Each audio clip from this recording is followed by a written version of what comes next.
changing a direction, we're turning that steering wheel, small movements, right? Come on forward, nice and gently. Again, I don't want to be walking backwards either, so I'm going to turn around. It's where I can see him coming through the obstacle and keep motioning him through that obstacle. Perfect. Nice and gently. Looking good. Yeah. Yes, sir. That way, just a touch, small movements, small movements. Hold right there. What's happening, folks? Tires. Tires are spinning because of what? It's off the ground, right? Basically, this tire has no traction and is off the ground.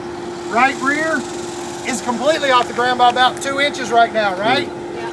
So that being said, what technology do we have that can help us right now? Stay bar, absolutely. So our stay bar disconnect. First button on the dash for me, press that. Oh yeah. Tires are back on the ground, right? Let's see if they are, because if they are, then I should have traction to be able to drive through here, right? Go and see if we can pull forward now. And driving forward, right? Awesome. Oh, look at that. But we're off the ground more than our suspension can articulate and more than that stay bar will get us through that, right? So what can we do here, folks? Locking differential. So we'll use our electronic locking differential. Right now, it looks like our right front tire's on the ground, left front tire's on the ground, right rear's on the ground, but the left is off the ground, right? So which locking differential am I going to use? Rear. The rear. Also, may I just add in, if the rear differential is the one that we normally use while driving, because think of our normal drivetrain of our vehicle. It is what? Two-wheel drive, high range is what the vehicle normally is in, right?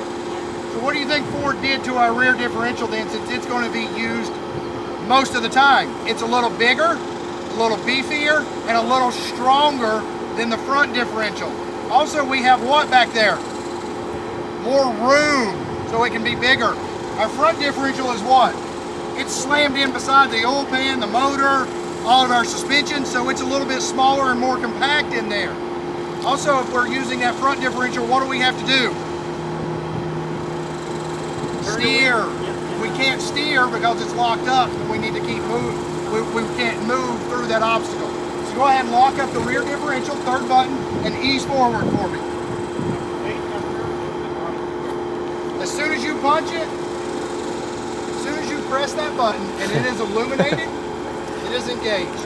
If it does not instantaneously do it once you move that much, because what happens, guys? Gears. Our gears may be doing this. As soon as you roll just a little bit, they're going to do that and go and engage. Come on forward, Brian. Look at that. Brilliant. Awesome, guys. Let's keep walking. And we're walking that way forward. Back just a little bit. There we go. Love it. One more example here. We were talking about that bind with the drivetrain. So Brian, lock up front differential for me. Turn that wheel as hard as you can and drive forward. What's happening, guys? See the rear tires and the front tires? Hold right there for me. Don't let go of that steering wheel. What's happening here? Mechanical bind. Is that good for us? No. Is that being mechanical sympathetic to the vehicle? By no means. So, if we're on flat ground and have good traction, do you think we want those locking differentials engaged? Absolutely not. Another reason, Brian, let go of that steering wheel.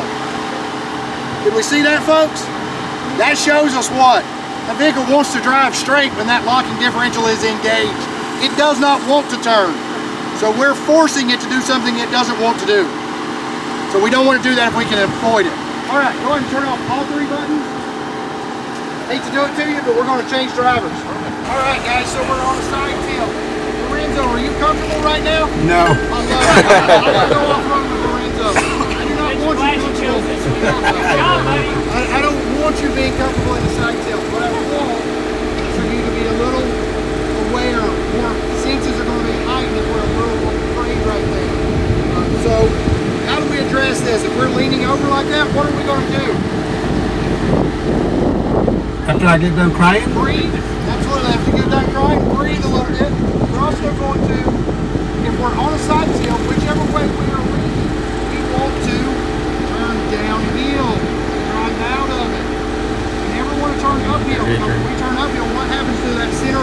of our vehicle is we turn uphill. We're going that way. We're driving there, we turn downhill, we're going down. We don't end up rolling the vehicle over going to the bump. What else can we do, folks? Accelerate. Small bit of acceleration. Anybody ever been into at a red light and go to drag race somebody beside them? Yeah. Accelerate on that vehicle, that rear end does what? If we've got traction, it squats down, right? Same thing with this. If we accelerate just a little bit as we turn downhill, the vehicle's going to squat. It's going to bring that center of gravity down just enough that that half inch or 1 inch of drop, maybe enough to keep us from rolling that vehicle over. Awesome. All right, let's roll forward nice and gently for me. Turn that way. Nice and slow for me, Lorenzo. Nice and slow. Because he's the one who can Back just a little bit. There we go. Nice and slow now. Nice and slow forward. Oh, hold right there. Hold right there. Hold on. So the tires are off the ground and we're spinning, right? Okay, let's do that then. Stabilize the bar for me. Tires are back on the ground, right? Absolutely. That's going to help us a lot.